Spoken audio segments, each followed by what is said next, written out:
Voilà, donc, fidèles téléspectateurs, les amis de Wetchi International, encore une fois, tous se retrouver dans l'émission Nabino Oyo Bolingaka, Oyo Bolandaka. C'est vrai que nous allons dans le mois de janvier 2014. C'est la toute première fois dans l'année Oyo, nous recevoir dans l'émission Nangabo Ketchua Yambo. Les grands combattants Boyebi, combattants Esso, Bazobenga bien parlé. Oui, commandant Esso bien parlé.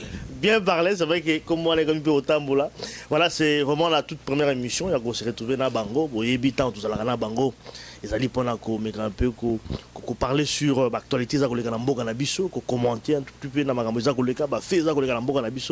je pense que Mboganabiso, c'est quand même important. En tout cas, il y a qu'on reviendra sur le dossier où ils allaient concerner Mboganabiso, surtout les Congolais. Alors, c'est vrai que comme dans le lobby Mboula Sika, il faut une émission.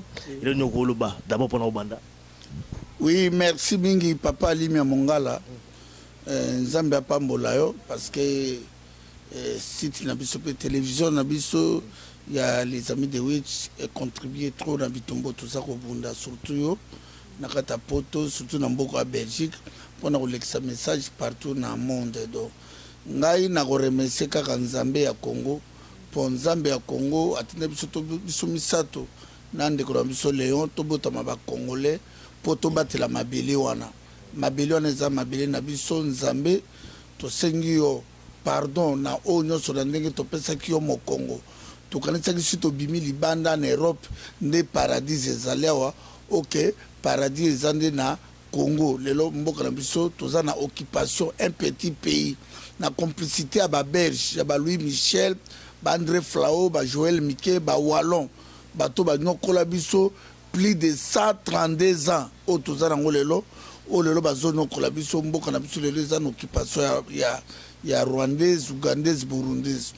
Na zongi sur le kumu na ngai Nzambe a pardonné biso que 2014 oyo ba diaspora partout bazana monde bazala tozala ba guerrier lokola ba Fumukimbangu notre prophète qui tokoka ko libérer mboka na biso na zongi sur le kumu et pas ya Floribert Chebeya fidèle bazana les diasporas les plus courageux, Babomela biso ene Harry Hippolyte Kanambe, ndeko biso Arma Tungulu, azongisi lokumu et pas Cédric Nyanza, passé Lukusa, ale molota lobaki ke ba Congolais pardon ngata na kufi na poison et loko na tikeli bino ki bozala mibali, ale molota kufi na poison so na santé no sami mais bo papelanga Kanambe akufa na Jeannette Kanambe na Zoé Kanambe bana Christophe Kanambe ya mwana na zongi sur le kumu et pas bakoko na biso ba pia biso makasi na 2014 tolonge tumba. Voilà, je crois que intro ya Bokechu batu basi ba message lango ils un peu momblayi. Je pense que et tiaka quand même nakati ya biso et côté ça eza histoire hein. Pour les Chinois, ils ont l'introduction à Bango, les Belges, pour l'introduction, il y a des morts à les Belges, il y a le pôle de Congo. Voilà, comment ils sont bien parlé, là nous va peut-être d'emblée avant de compter l'émission. Na kopesa mbote mingi na ban combattant tout bisika bazali na ba pays tout poto koma ebele to koma bisika nyonso na ko bandotanga ba pays tetema to leke ebele mais surtout na ko penser mingi na bandiko na biso o bakangi bango na Afrique du Sud les 21 combattants au Tilelo bakanga bango injustement tozo ebate pourquoi bakanga bango o mokili lingi bisote donc na pesi bango mbote bisika bazali courage en tout cas Nzambe abatela bango et na pesi pende ko na biso Mario au Tilelo azaka na kati awa na forêt awa en tout cas na kulutu na biso sheria wendo bakanga bango bande ko na biso ba combattant to bosana bango te il faut parfois ceux qui bozo les katana émission ou bazana la possibilité ata moi SMS ceux qui moi ezalaka ou bien moi téléphone to benga bango to encourager bango yango na pesi bango to mbote bisika bazali. Voilà, donc c'est vrai que Nenges a toujours engagé l'émission à Bruxelles, hein, donc voilà les amis de Witch International.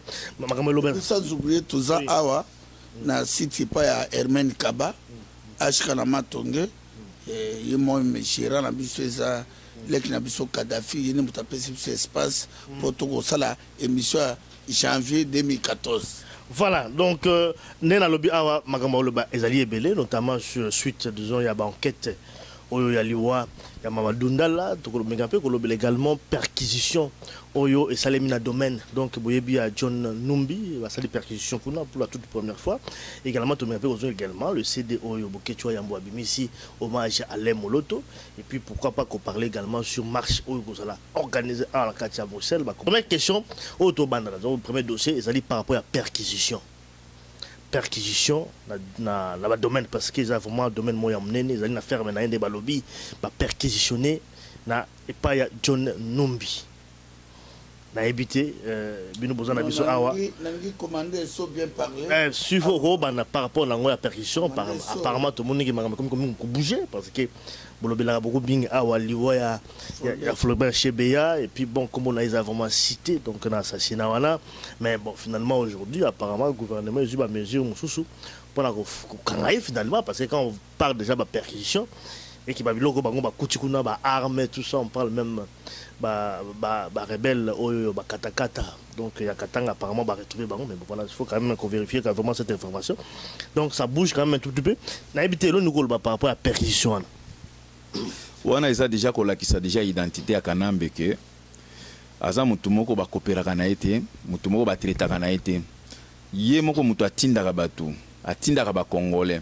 mutu lokola John Numbi to yebi bien que liwa ya ndeko na biso Floribert Chebeya ye mutu atindaki John Numbi mais bomona ti lelo John Numbi ndenge akoma mal à l'aise John Numbi akoko tambola lisusu te bandiko na biso bozo comprendre te que Kanambe mutu nyonso oya koperaka na ye suka na ezalaka mabe na ute ko sona ndeko na nga moko Jean Léon alobaki eloko mo alobi tala lokola mutu lokola alamba na sina lobela pe masolo wana après bazozongela ko alamba ti lelo aza na prison parce que confiance elekaki mingi pa Kanambe asali ba bêtise ebele akanisi ke Kanambe aza master na bandiko na biso ba militaire Kanambe aza master mutu te oui mais quand même so sali bêtise bakangi yo bon eza problème na epeta Kanambe ya Kabila te.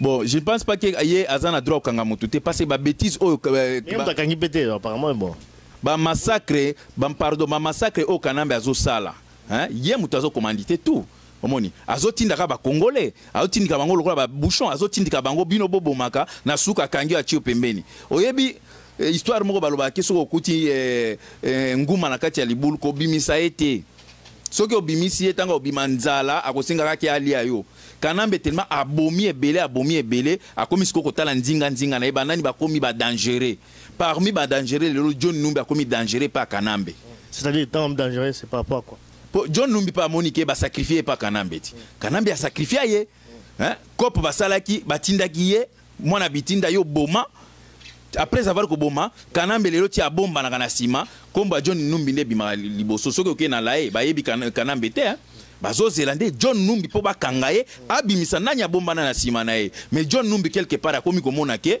akomi na danger makasi passer ba sacrifier ye lelo John Numbi aza na liberté ko tambola isute akomi ko bomba na Katanga ermo aza ba résistance surveillée selon bango mais toyebi ke na nyonso wana eza Kanambe mutu azo commandité tout wana donc bande ko na biso ba militaire o nyonso bozo sala lokola même yo kanyamba so kanyama so kinani oyo yo mukolo mobimbo zo comprendre te Kanambe aza leke pa na yo azo tinda ka oboma bande ko nozo comprendre ti lelo te hein na yo papa mobimba o soki nani o ndeko na mongo kombo na nani etumba o papa o est-ce que boza mikolo te biso toza ba bantu hein toza ba bantu mais soko moni biso bana mike to komi ngo manquer bino respect parce que bo se respecter te comment yo mukolo mobimba boye bakoki ko manipuler yo komi na niveau obomisa ndeko na Congolais Mamadou ke nini etumba hein yo kanisi nengo bomi Mamadou lobi bakotika yo ye mutabomi papa toza bana mikete biso ba combattant eloko moko bato ya Kinshasa au gouvernement fantoche balinga ko faire comprendre bandiko na biso ke ba combattant ba fumer la chanvre non c'est faux biso to pesa bino ba vraie information nyonso to pesa ka etombaka juste mutu oya sali po ba boma Mamadou et pas ya Kanambe ezali etumba etumba mutu azana tête ya masolo wana ke babo mandeko na biso Mamadou ezate pardon ezate tozo soutenir Mamadou na répéter ngo chaque fois parce que Mamadou a travaillé qui na Kanambe a travaillé na ye musala ya mutu nyonso a travaillé na Kanambe suka neko za lokola Mamadou yango la linga na répondre ka ke John Numbi o s'attendre que soki yo okanisa ki yo comme enfant chéri ya Kanambe yo mukolo boye ba mona kayo lokola mwana muke batinda kayo yeba ke nzela no yango wana kanyama yo pe nzela no yango wana. Voilà, je pense que Zali déclaration il y a combattant ESO par rapport à dossier. Ouais, bien parlé. Il y a John Numbi perquisition mais n'a habité Bokejo Ayambo. Tant combattant par lobby awa. Bazo tinda bango, bozo kende mais quand même nan msuka za zoba. So bazo tinda yo zo sala musala. Faut tisuke zo zanan. Non, papa li momoni ba congolais au bazana pouvoir wana. Les longa na zo remercier ba diaspora na libana musalo yo. Biso ba diaspora tout ça pour la libération au Congo. Je crois que cette année dans tous les camps de figures Harry Hippolyte Kanambe, le fils de Christophe Kanambe, tu dois mourir. Probablement en 2013 hein. Mais toujours il fait quand même même beaucoup de occupation fait que le Kabanzela même pour songa na na armée on nga ojijenga mais ngana kana munoko la voix du peuple c'est la voix de Dieu donc nazo bimsala ngokana na munoko donc le problème il y a John Nyumbi. John Nyumbi akalitaki akolia makila Frobert Chebeya. Abosaraki que Frobert Chebeya zalaki un homme juste à Congo. Pour Frobert Chebeya abana ko telemela bato oyo abana ko telemela peuple congolais. Mais le John Nyumbi aboma Frobert Chebeya na fidèle bazana. Akalitaki que Kanambe akuzalane d'accord. John le même John Nyumbi wana abomi bato na ba Congo para biso ebele massacre ya Buja du Congo nakasi papa Lima Mongala oyebi yango John Nyumbi pona biso aza impardonnable ba kangaye ba bomaye pona biso robeli biso lelo komokote John Nyumbi tout d'abord aza vampire amela makila bato abomisi bato boni na batayo na ya Simba nakata Kinshasa John Nyumbi asali mosala oyebele. Et puis là, John Nyumbi wana ba ebi pe liwa ya Muzerora Désiré Kabila. A ebi liwa ya Aimé Kabila. Tango Kanamba zoboma Aimé Kabila zole la pasi.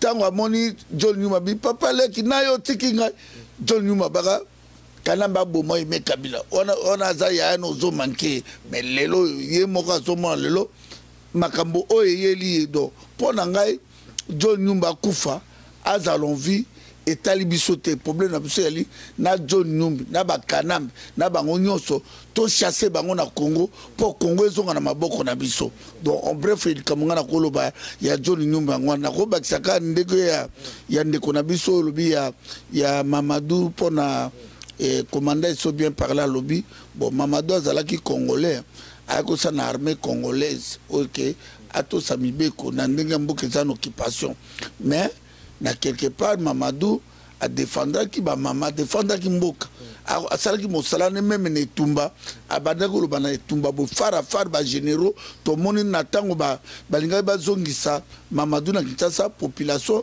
ya gome boya ki Mamadou kene quelque part azala qui aimé na peuple congolais mais lelo oyo eloko ne salemi Kanambe Ruberwa papa eza ba Rwanda bazawana na kata Kisasa o basimbi pouvoir wana po eza neti biso na bango eza neti Léopard na Mboloko po na bango bazana ni febe exterminer biso po Kanambe tanga bomi Mamadou abangi nani basali nini tanga atakanya join na yeo tout d'abord Mamadou est moko homme fort o bana o gangela ba etumba ba olenga ba bomi pe ba kundi moto moko asali makangi et de kana mais il obéit rien Ozomona et l'obéli rien Kanambe Moutaza homme fort ya Congo Kanambe depuis contre na pouvoir na 2001 à sala massacre na Chingi na Équateur partout na Congo Kagame lelo bato finga le biso ba diaspora ba voyou bino bokecho mo mosala ka ko finga mais sur la moni diaspora moko aboma mota Kanambe be mota parlement be sénateur moko azate mais Kanambe ka mota bomaka plus de 12 millions de morts Kanambe za champion ya Congo ya tolobiki Kanambe amata kita Congo na ye mota banda premier président Congo ne zalaki Kasavu deuxième maréchal Mobutu troisième zalaki Muzerora Désiré Kabila na imposteur un irrétro otaki comme mambis kuna chauffeur à défaut lelo comme président la kata Congo humilié mais milliard biso mais pour ngai na kumisala msu nzambe parce que biso tout de toza bato tout baki na souci Congo na te congolais moka tekaki mabele ya Congo Congo congolais kasaki ke soka ye na Belgique na France na États-Unis na Canada ndako mema États-Unis na Mokongo be na ba toilette ba sumbaka wana kata poto mais lelo ba bosali ke mboka moko na monde oyo eleki Congo ezate Congo eza jardin d'Éden Congo eza paradis terrestre oyo na kata nzambe oyo asopaki na kata Congo mais lelo oyo na sepeli na kati ya nzambe ke nzambe alekisi biso ne preuve moko ke azwa un petit pays lokola Rwanda ba milliers biso na niveau tozali nango mais je crois que nayebi ke lelo combat nde toza biso tout uni na bandeko na biso ya Angola ya Luanda o tout bandeko ya Angola ya Luanda vraiment bravo ba diaspora congolais bozali na Luanda merci biso toza awa ba message oyo o toza kolobela ngawa tongi fe kota na je crois na ba Congo na Matadi na mabele ya Kimbangu yana oloba na Aridi Polite Kanam.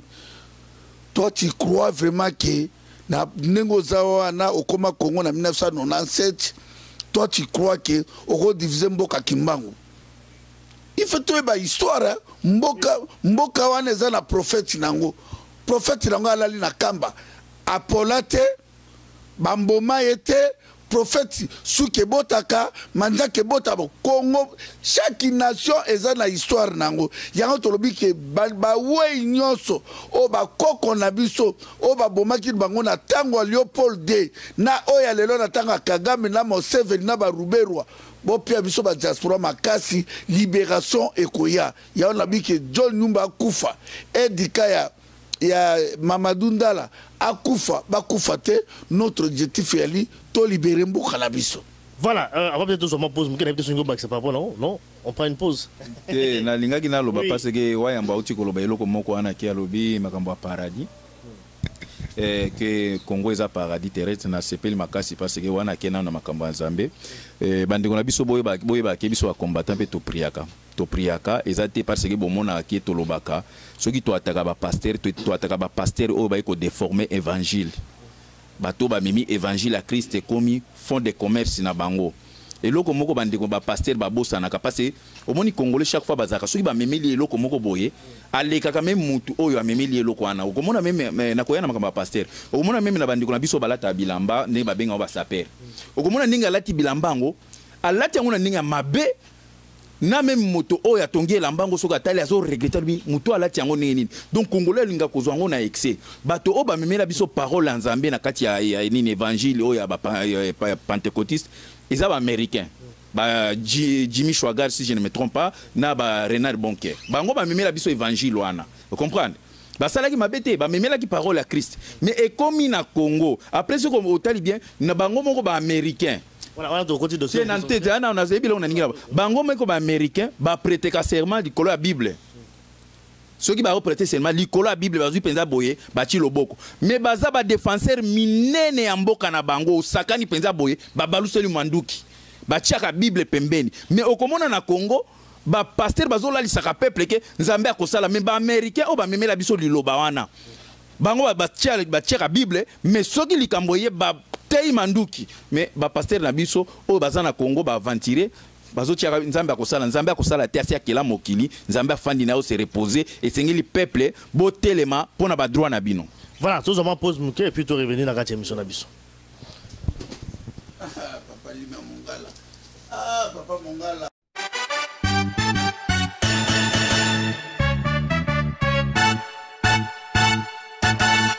Bakozi ya mboka bosunga bisoko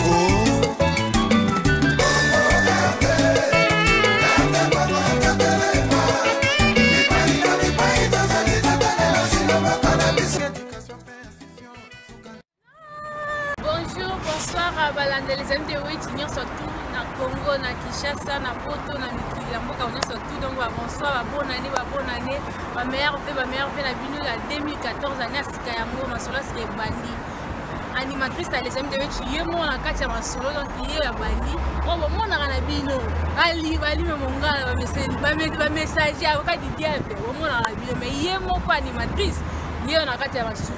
D'abord suivre l'émission les amis de Weti, il y a Patino chez la patrie, animatrice à Sika, et il y a Bilon Nyonso, il y a musiciens, il y a footballeurs, il y a tous les sportifs.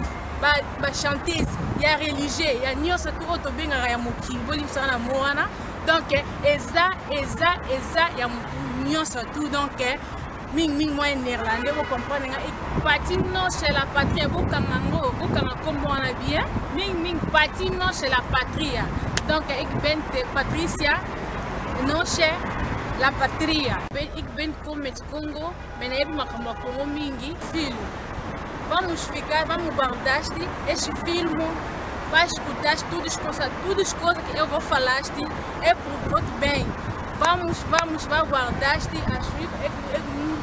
muito gostar beijo a suivre na sola cima bandi kwa nyonso te ba congolais biso nyonso tout olinga ba congolais nyonso na suivre ba saper bana na ozela bino ba baler ezende biso ba musicien biso donc à suivre pratiquement sur la patrie bon na bino ba biso na embrasser na libno nyonso tout ni ba Poli, sukana e mandio, sukana e moibi. Akokoma sase, la madisita e komi lo mungu na mboka mawa. Yona with left kisa oboi kelasi. O prefere osenga kamisolo na bakwe. Après 35 ans âgé koleka, bamongo ya kokambele kokoma insuffisant. Yokotangisa bana kelasi lolenge kani.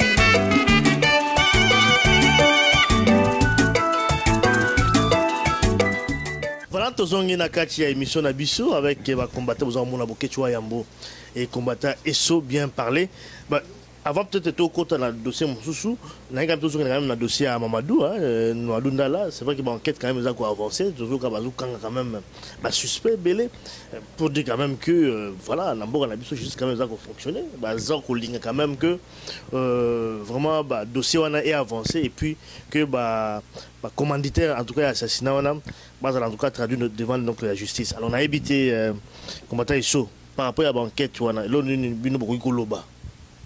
nga na ebité soki enquête eza na Congo eza enquête te ba osala tuba po ba non ba osala tuba couvrir kanambe na acte uti ko sala ba bazosala tuba fini kango ba couvrir ye na ndenge ya bomi lisusu congolais mosusu soki tozaki 12 millions to ba komi sko 12e so combien de congolais oya uti okufa bon tolandaki déjà dès les premiers jours tango balobaki boye tomona ki chaku national mukolo alingo se respecter te biso pe to respecter te yo mukolo nini comment il s'appelle Lambert Mende to ko respecter o te po oza mukolo mo zoba o le kaki olobaki ke ba bomi e pa afdel nalo mais lelo siko koma bokomi ko kende ko kanga soki e de ka ya nini ya Mamadou bokangi pona nini po bino bolobaki ke en tout cas ba bomi Mamadou e pa ba adef nalo Pona ko lakisi ok ozokende ngulu yo mukolo mobimba ça même osala ba enquête opesi déjà résultat ya ndenge ba bomi mutu bakangi nini EDK ya Mamadou ba apo ayibi ba vérité belé ayebi ba vérité belé ozomona mende azoloba ke bakangi epo azaki azwaki biloko ya Mamadou yango il faut bakangi epo balandela ye mende yozo mona biso bana mikio za zoba yo papa yo makambo eza wana ya koboma mutu papa tika makambo wana eza ya koloba makambo wana eza ya koboma mutu ezaki makambo pa yibi biloko ya mutu te bibembe wana bamemi papa tozamba la mikete bolanda pe biso ba combattre le biloko mosoloba place ebembe ya Mamadou ezui vol na Goma na est tomoni te place ba kotisi yango na vol tomoni yango te. On peut pas montrer tout ça aussi. Faire pardon voilà que ça peut nous demander. Non, tous abana mikete ezaba je basala ki akatumba moi kete. Tosi biso to comprendre le système tout ya kanambe. To comprendre yango biso ba combattant toza expiré. Système wana sala ki katumba moi ki asala yango pe nani Mamadou. Bandeko la biso bo senga bato RTNC ceux qui boza ba professionnel. Bo memela biso place ebembe ebimaki na est et koti na avion. Et quitte l'aéroport à Kinshasa, bala qui s'abisso. Pour la Sabino, après Ebembe, ce qui est Koufi, Batia Kangwata, à ta écran, à ta vitre, bota la Kango bonbon. Avec calciné, ça. Oh, Bonico, papa, pas la image. Wanasko, mais mis en enquête, pour biso peto sa banquette, na biso. Parce que ceux qui quand même, tout le monde a moto qui pela moto, ceux qui calciné, je vois pas comment est-ce qu'on peut montrer ça. Est-ce que papa Blima, car réseau Tambola, Ezui Rocket. C'est autre chose. On est comme non, il y a un autre Ezui Rocket. Il fallait qu'il ait bougé. Ils appellent diesel. Eza et diesel, ça c'est vrai, ça c'est vrai. Je crois même expert également au basala qui doit baquer toi là. Ba outi na mboka ni. Balobi ke goza la paix goza paix missile on attendait balobaki. Bon, yango na zo ebiso OK. Omoni. Tango ba beti car, landanga bien explication na mamu. Ba beti car il fallait na échanger na elongwana na nzela. Et faire ko longwa na nzela, car wana il fallait qu'il même pas epela. Tala même piné à ciment. Piné à ciment. Ni nyango pelisi piné à ciment wana. Donc en fait tu rejoins quand même disons conclusion momon. Pona collection expert. E bembe bibembe bomoni wana eza na bango ba innocent makambo ya Mamadou baboma qui est pas Kanambe depuis kala bandi na biso. Baboma qui à partir de Kinshasa. Wana eza ba bibembe mosusu balakisi. E bembe Mamadou baboma qui est depuis Kinshasa. Ayebi yango na babomba ki baboy ko lakisa place e bembe matel bandi na biso. Kanambe aza ko exterminer ba militaire na biso. Yo soki nini. Parce que quand même tu as image ton monaki, tout le monde quand même ba souda Mamadou baza ko lela sur place. Cameraman wana zaki ya Mamadou be zaki na ni moto filma ki majwana. Donc tout ce qui on peut dire ya comédie. Mais tout na tout ni bino. Cameraman nini o zaki prêt mbala moko ka boye abandi ko filmer. Peut-être bah na cortège avec cameraman. Moi je sais pas, na habité mais quand balobi des images qui est moko. Selon bango balobi azala ki ye moko. Siko cameraman wana auti wapi potango ba soda bazoya donc des soldats liboso cameraman déjà ça auti wapi cameraman pour azwa ba image tout après azolo ba bien que bibembeza na kati kuna alobite bato baza na kati bibembeza na kati kuna hein ça veut dire cameraman aza complice il faut bakangaye batuna ndenge ni ayebeke bibembeza na kati ya mutuka azolo bateke bato baza na kati. Donc cameraman on azaki baza bato ba planifier ki makambo na bango déjà que to kende tango mutu ekopela okolobake o bando filmer lobake bim il fallait ki aloba cameraman déjà trahir bango alobake oh bato baza na kati kuna Mamadou aza na kati kuna mais azolo ba bibembe za na kati comment cameraman abanda mamoko citer bibembe. Voilà, je pense que l'élément est belé à déterminer. Mais est-ce que c'est toujours même version oui, maquillage en fait. Non, si Mamadou Ndala le loba diaspora mu congolais bandiko bana Kinshasa na Angola na Luanda na ba Congo na ba ndu ba ibike congolais za mona muke azati po ba ibike mboka na biso ezano kipasu poto bana na makamnyoso Kanambe moko abuma Muzero ra Désiré Kabila justice salema wapi tolongoli yango Kanambe abomi Floribert Chebeya justice salema wapi tolongwe wano Kanambe sali massacre John Nyumba sali massacre na ba Congo na Buja du Congo village inoso o makambo Floribert Chebeya kufa wapi justice nango Kanambe ye moko abomi Aimé Kabila wapi justice moto ya memaye moto a commissaire na trône abomaye un président de la République Muzero rat bandeko nanga katanga boma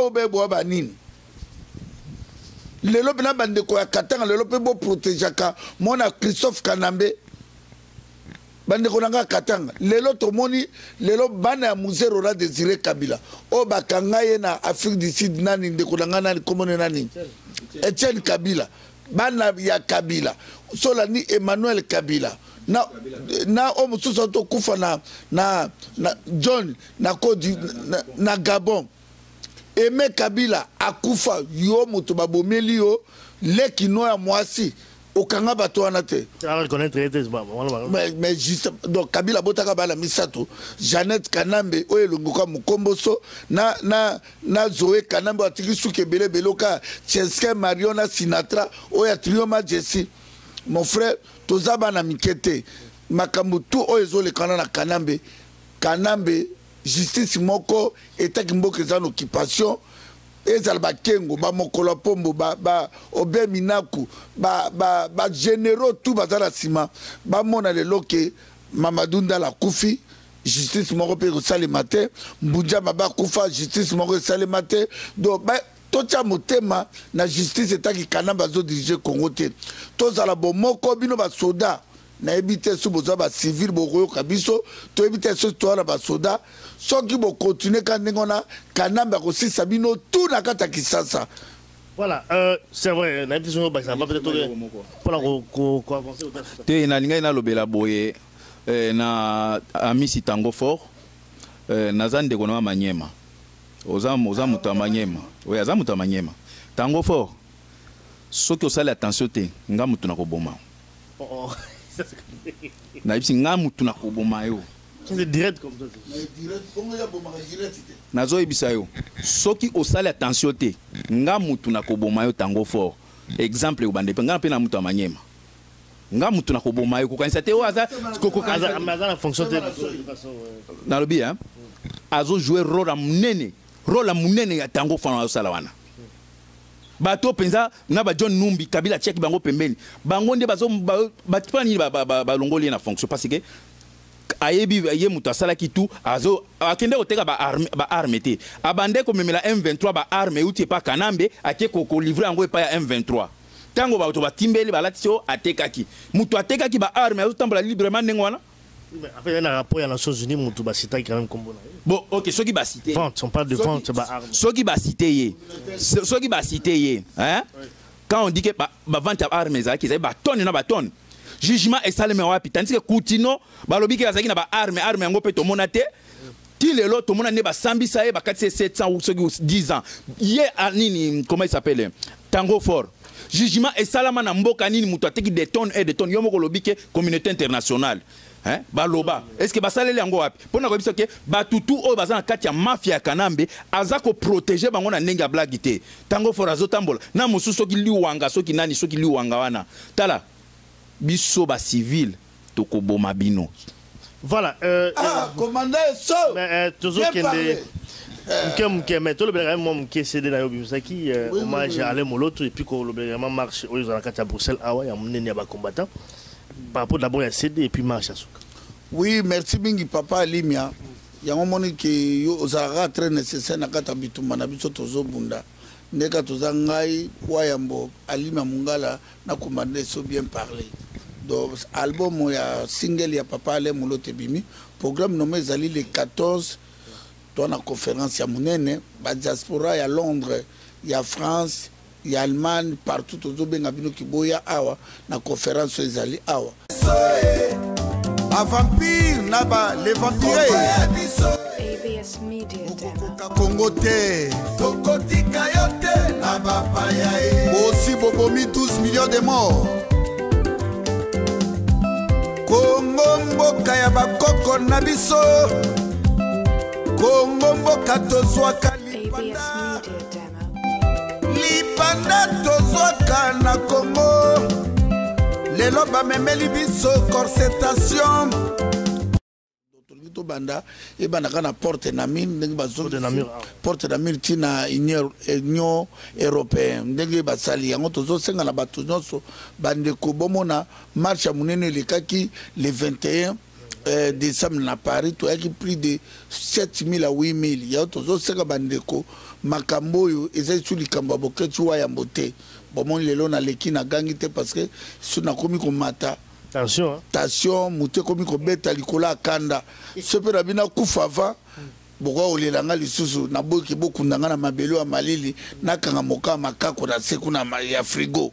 Ya on a préféré na loba malembe na loba malembe na expliquer bino. Ya solo papa Limia na koma so na mati. Attention pene mati fena suna zone ndako fena melakisa attention. Congolais kaka boketo solo ba mais tanga liwa boye ko tsola ngai mais isa musalo nzaba pesi ngai fena continuer to sengi le 14 batutuba ya awa na Belgique pour album papa Alain Moloto na trouvaki une grande salle pour na la conférence de presse na ngai na bengi batu nyonso nga na temisa bango na komba sala ngweza na Anderlecht loko yepo fana kendelelo mais comme to zalaki na Paris moyena kende kuna zalaki te tano que nous signer contrat ça lewana okoya aux émissions na sengi mutu nyonso oyo na temisa bango na kati ya bitumba oyo bato nyonso ba pasteur o balingaki papa Alain Moloto na bandimo balingaki papa Alain Moloto ça lewana ekoza le 29 mars et kubana na 14h tina 23h donc ezali na bengisi bande kubaya passer top ya bango message ezali pe journée de prière pour un hommage à papa Alain Moloto et puis Motutu a même à 10 euros. 10 euros parce qu'on a du salle, on a du cher, 10 euros on a droit à céder. Il y a papa Alain Moloto, hommage à papa Alain Moloto. Donc, il y a on a béni Batonios et puis on a une invitation. Je crois les 14, les 15, ngana et soto repesa bato tout invitation donc bato tout Europe mobimba les 29 bozanga te ezali grande conférence pona CD ya papa Ale Moloto na bitumba nanga nyoso o na bunda na message ya makasi ezate question na bengiso na po bato ba rouela ba micro te non elinde bato ba reposer nga ba question vis-à-vis ya bitumba ndenge ni nazomona libération à Congo mais na repona bato nanga sumi balemisa tout dans Bruxelles ou bien bato à Londres ou bien bato à France ou bien bato à Suisse ou ba repesa message vis-à-vis ya bitumba onga na sali pour naza osala pour la libération à Congo eza nango porte eza nango gratuit nécessaire ka CDD et Kobimawana pour la motuno sans CD puis bato nyos les premiers au février tu as une grande manifestation en France donc biso tous les premiers na tongo biso tout okene na Paris kula tout d'abord la direction il y a Château Rouge bato tout parce que les Camerounais ont seulement en France na Belgique bato Allemagne bazangate bato Hollande bazangate ya Suisse bazangate ya on to bato les premiers février oyo bato pe bana besoin bazwa CD ya papa Ale Moloto to komema ba CD on a toujours na marche pour na repesa bato en tout cas vraiment papa Limia voilà aussi 50 non, ma besoin de aussi, ça devait être 30 secondes. Mais respect. Pour l'émission. Ah oui, parce que aussi, tu libéré à Tambokate. Attends, l'emba pas te libérer. Il y a autre 5 bâtons sur les 14, vraiment, forum et celle à papa Maïmbi, maman Kapinga, Jano Kabuya, Bari Mouké, Batonyoso. Et puis, on a bitumbo de Tobunda, Mokondi Azalakate. Bitumbo, tu as dit Mokondi, Arotikalaka Kozalakate. Solingi qui Mokondi. Qui n'a pas voté yo. Alors au bois mutu. Te tozolo bakana cadre. Ba amlile wa. Wa lobi a étalé. Parce que to boy bitumbo biso to moni passe to se po mutokanga na ko kene Congo te papa limi webi. Mais sur nazo mona batumo bazo na ba polémique na kata ba bitumba oyo ke batika Jeannette Kanamba lia mbonga Congo na bazoe nan matata po ye wana somi jet. Asomi jet matata mponyo asomi jet yana zo tambola bon biso tozo bundela awa tozo luka moyen ndenge nini po bitumbe koma na Congo to libérer Congo bino banga na bitumba awa na bitumba oyo Mokonzi azalaka te chef azalaka te mais nous sommes bien organisés Kanambe atote 100 millions okoka bitumbo te donc nzambe na biso fumu kimbango ko triompher Kanambe oyebi histoire à Congo te Zoé Kanambe oyebi histoire à Congo te Ruberwa oyebi histoire à Congo te Bisengimana oyebi histoire à Congo te Kagame oyebi histoire à Congo te Museveni oyebi histoire à Congo te James Kabaré oyebi histoire à Congo te histoire à Congo ezali pona fumu kimbango notre prophète ya tolobi bato les 15 ezali grande manifestation boya c'est da papa Ale Moloto kozala na commander so bien parler limbisanga mona mama tabu mona mama Vero. Oui, message pour là aussi, parce que je crois que tu as sur 2 minutes. Des messages ezaka ko benga bandi ko na biso ya France surtout le 29 mars tozo benga bino nyuso boya pour na bobo soutenir artistes engagés au eza bokecho ya mbobokecho oyo boyebelier alobaka atala te donc la bouche qui fait trembler le puissant et le pouvoir de Kanambe donc bana Hollande bana Allemagne bana Danemark délégation tout euta na mboka nyonso jour to ko présenter bango to présenter bango officiellement to ko lakisaki oyo penza délégation uti place boye boye donc boya ebele bana Italie to bengisi bana ya nini Irlande to bike boza ebele jour to bengisi bino ezaka diero ya pamba pona ko contribuer na vie artiste après pona salle to ko louer pona ba DVD pe o pesi diero na DVD na en échange ya diero na yo et ko sala biso bien pour et encourager artiste à continuer toujours na ko bunda na kati ya nini ya bitumba oyo. Merci en tout cas, combattant, Bokecho Yambo et combattant Esso. Oui, ben. Bandeko nanga ya Luanda, ba Congolais bazana Luanda, bandeko nanga ya Angola, bandeko nanga Angola, ngai Bokecho Yambo na ngabino trop bo mobiliser. Message à Mounene et Kozala, Tobi le 14, mais message à Mounene le 29 mars. Et le message de Tozo Sarango parce que Bitumbo Tozo Bounefito atteindre l'objectif Nabiso. Yango objectif ezali pas yanga Bokechoua Yambo, na commandé so bien parlé. Jean-Louis Chimalanga na Pession Mbote, grand frère propre. Il y a Jean-Pierre Bolifa na Pession Mbote, François Mboukou na Pession Mbote, Pichu Shongombo na Pession Mbote. Sarivar, papa na Yannick, na personne mbote, John Imagine États-Unis, na personne mbote, Sami Boyoko, bande ko biso Afrique du Sud, na bitumbo bozani nango, na lingi unité na bino ezala, na lingi bozala bon moko. Bako sabino te ba Congolo bozala Afrique du Sud. To souffrir mingi libanda. Na zako senga na bino bande ko na biso nyonso bozala na kata Afrique du Sud. Moto aya na bite pate. Ata lelo ke kolia mbonga kanambe ko peso 10 000, 20 000. Mais na ta nyonso yo bundi Congo, lobi okomona bola ma Congo te do. Afrique du Sud oye, Angola oye. Merci beaucoup.